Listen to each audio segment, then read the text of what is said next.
How to screw up your first movie.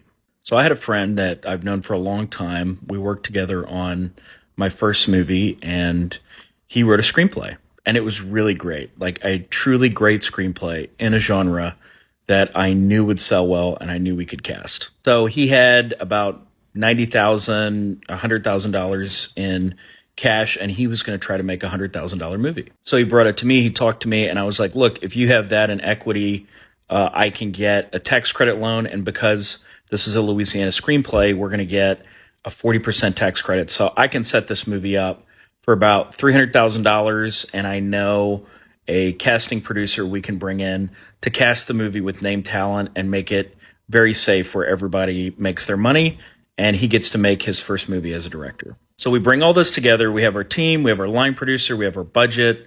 You know, I get a legendary line producer to come in and help us vet it. The financial plan is struck. We're moving forward and we are casting. So we are out to talent.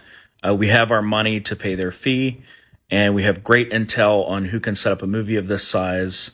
And we are out to cast. So when you go out to cast like this, you're sending it out and you have to give them time to read, right? Because they're getting sent offers all the time. So we sent a cash offer.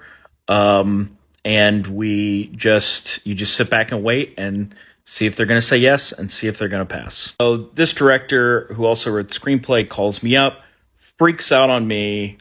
And I was just like, look, maybe this is just some personal thing. So I'd already set the movie up and he had a team in place where they could make it without me involved. So I just wrote him an email and was like, dude, I think you're super talented. You know, go with God, make this. I don't need to be on set. So if this is some personal thing between us, I'm just not going to let it ruin your future debut. Just go and make it with these other guys. They're super trustworthy. But then he goes and blows up his movie. He fired one of the other producers who was the guy bringing the cast to the table. So he lost the cast for the movie, demanded his money back. He just nuked the whole movie and the movie never got made, right?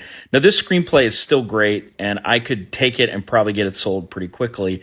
But here's the thing. I can't do that because I cannot introduce this guy to any more people. He abused every relationship I introduced him to, and there's just too much self-sabotage in him, especially for somebody who's like 50 years old. Like, you're a grown man, grow up. So look, when the opportunities come, you have to make the most of them, and you just got to check your ego at the door and recognize when people are helping you. I mean, I put my whole career out there for this guy, and he just blew the whole thing up. So you just have to be appreciative of the people who are helping you and recognize that that's what they're doing.